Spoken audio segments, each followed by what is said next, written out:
The Art of Negotiation, Michael Wheeler. Both professional and personal environments demand negotiation skills.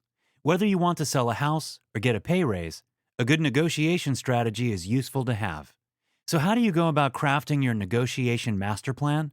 Michael Wheeler's The Art of Negotiation looks at negotiations in real life and provides a framework of how to prepare yourself. Get ready to become a master negotiator. Preparation is everything. Until now, there have generally been two accepted conventional models of successful negotiation. Either it is a win-lose or a win-win negotiation. In the first case, both parties are so stubborn that eventually one must cave in. Alternatively, both parties take the interest-based approach adopted by William Ury in Getting to Yes, meaning that both parties come to an agreement that is beneficial for each. While both of these models work in theory, the reality is that negotiation is much more complex. Most negotiators, whether they are politicians or businessmen, agree that to be successful, you must embrace chaos. Negotiations are dynamic, and it is important that you stay agile throughout.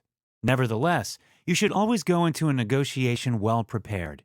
You must know what your ultimate goal is, as well as your baseline, that is, the lowest alternative you are willing to accept.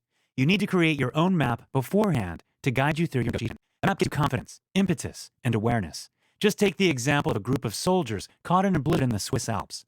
They had completely lost their way and had no idea if they would make it out alive. Luckily, one soldier found a map at the bottom of his backpack. They made camp for the night, and once the blizzard had cleared, they used the map to find a way back home. Several days later, they were back at camp, and the astonished commanding officer asked how they had survived.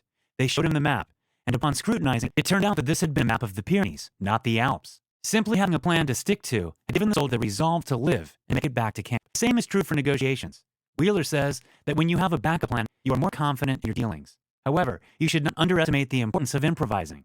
Since negotiations are dynamic environments, you should avoid sticking to obsolete, rigid plans. To do this effectively, Wheeler suggests asking yourself 3 questions before starting any negotiation. 1. Should I negotiate? Which position are you in right now? What's your goal, and what are your fallback options? 2. Is now the time? What are the circumstances of your negotiation partner? Are you likely to be successful? 3. Do I hedge or go in? Which key factors do you not know at the outset? To successfully answer these questions, it can be helpful to do a pre-mortem to balance out optimism and realism, and to avoid wishful thinking. Take some time to imagine the most likely ways there could be a major setback or a pleasant surprise. That way, you are less likely to during the negotiation. Improvising. Even though preparation in advance is essential for a successful negotiation, things might not go according to plan once you have started. Negotiations are shrouded in fog, so there is only so much you can know ahead of time. That is why it is important to adopt a mindset from the outset. You must have emotional and mental calmness to stay in control of this situation. Master negotiators are both calm and alert, patient and proactive, practical and creative. If feelings do arise, put them to creative use. Be like a jazz player. Jazz musicians, unlike classical music players, do not have sheet music. They start with a theme, and then each instrument improvises upon the theme. The fact is that the various musicians do not have to know or even like each other to create wonderful, harmonious music. Take the Roots, for example. 2 of the founders of this famous jazz band do not get along on a personal level, but the music they create together inspires the masses. A good negotiator is not only internally centered, but also aware of the negotiating partner's emotional state. Pay special attention to what the other person is saying, but also how they say it. Their intonation, wording, and body language all provide the other person's feeling. To improvise successfully, you should adopt a mindset of cautious optimism. Stay positive while simultaneously keeping an unflinching realism. To hone your improvisation skills, you could also look at improv comedy troupes for inspiration. They bring the mindset of jazz to their own work. One skill is that anything they say on stage will propel the story forward. For example, an improv show start with, "Brad, I never expected to see you here at the South Pole," rather than beginning with just a simple, "Hi."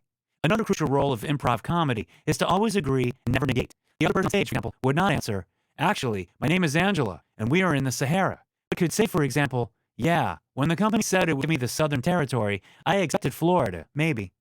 Wheeler says you should also give up the goal of always saying the perfect thing at the perfect time. In real life, it's not possible. Much of the pressure you feel prior to a negotiation is self-imposed, and the fear of making a mistake will throw you off balance. Closing the deal. How do you know when it is time to close the deal? Take the example of a friend of the author, Ben Evans. He was offered a position at Arundel University, which would have been a great step up in his career. Normally, new hires were granted visitor status for 1 year before being granted a permanent position at the university. Since Evans was a well-known professor at the time, he asked to be granted permanent status immediately, which Arundel agreed to. He also negotiated salary at the scale and even managed to secure more money for the research budget. When the dean asked if they were finished, Evans asked if he could make the move to the university a year later than requested. This was not a deal breaker for him, but he did not make that clear during the negotiations. 2 days later, he received a letter of withdrawal offer from Arundel. Evans admits he is still annoyed that he did not take the offer when he got it, rather than pushing for yet another amendment to it. To decide when to take a deal, again, preparation comes in handy. Had Evans considered the other side's position beforehand, rather than only thinking about his own wishes, he might have been able to negotiate more effectively. Still, it is incredibly hard to say when to close a deal or push for more, since often, the only way you know how far the other person is willing to go is by going one step too far, and losing out on the entire deal. The key to deciding is to assess the risk. Are the possible wins worth the uncertainty? Or would it be better to close the deal now, rather than risk losing it completely? It is also important to pick the right way of saying yes. In Evans' case, for example, Wheeler says it might have been better for his friend to say something like, "Excellent, we've got a deal, for sure. I'd really appreciate it, though, if you could help me out on one last item." Even with preparation, you should still anticipate last-minute blow-ups. Real estate deals in particular are usually fraught with emotion, since one party is usually selling their home and the other has hopes for the future. The way you negotiate around the process will help set up the ending. So, if you can manage to keep emotions in check and have a respectful and calm negotiation throughout, you can be relatively certain there will not be any unpleasant surprises at the end. In real estate deals, there are usually several intermediaries, so personal note to the actual seller can often make all the difference. Relationships matter. Become a master negotiator. To be an improviser and negotiator, you also need to be creative. Often, the best deals are closed when one party can think of a creative solution. Take the example of Joseph Lash, an author who was asked to write a biography about Franklin Roosevelt. After years of research and effort, he finally handed in his 1,400 biography publishing house, who, even though they loved the writing, decided that it was too long. When Lash asked to make severe cuts, he canceled the deal altogether and went to another publishing house, W.W. Norton Company. They also loved the writing and also thought the manuscript was too long. One of the editors came up with a creative solution, however, published the book in 2 volumes. The publishing house did that, and the series went on to win several book awards. Good negotiators know how to creatively solve negotiation impasse. They know how to use lemons and make lemonade out of them. When you are really stuck, it can also help to ask someone else for advice. Usually, when we have a bit of psychological distance from a problem, we can come up with more imaginative solutions than someone who is stuck in the middle of it. Expert negotiators also learn from their experiences. However, negotiations are wicked learning environments. Wheeler admits that since negotiations are often shrouded in fog, you may never quite know if you could have gotten a better deal. So even when you close a deal at the price you wanted to, you might still feel unhappy about the process. Wheeler warns that you must be careful about the conclusions you draw from your negotiations. Don't blame yourself when a deal goes wrong, but similarly, don't congratulate yourself on your ingenuity when it goes right. The best way to know whether you have made a good deal is to go back to the facts you had at the time. Even when the new facts come to light, you should still evaluate your decision with the original context in mind. You can still learn from your experiences, though, as long as you acknowledge uncertainty and keep these 3 key thoughts in mind. 1. Beware of mislearning.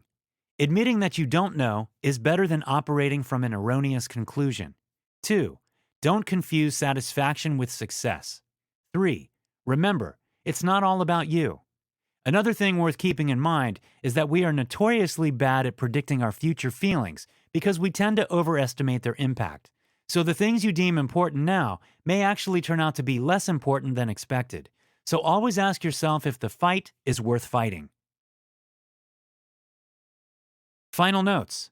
Far from having a rigid plan, you should embrace uncertainty and chaos in your negotiations. To become a master negotiator, it is much more important to develop your improvisation skills and hone your creativity.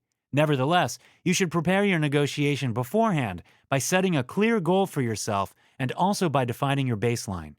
Publishers Weekly rated The Art of Negotiation a must-read, writing a clear-headed, creative approach to negotiation that is on a par with the canonical texts Getting to Yes and You Can Negotiate Anything. Wheeler's lucid, engaging voice is a major asset, and sample scripts help drive home his points. Hi, I'm Rhonda, and this is an exclusive audiobook video recorded for the Audiobook Master channel. Enjoy your audiobook and have fun learning. Don't forget to subscribe and hit the notification button so you'll get updated on our next upload. If you liked the video, give us a thumbs up and say your thoughts about the book we just covered. Do you want to listen to a summary or review of a book that we haven't covered in the past? Say it in the comments below or send us a message. Don't forget to check our other uploads. Enjoy listening!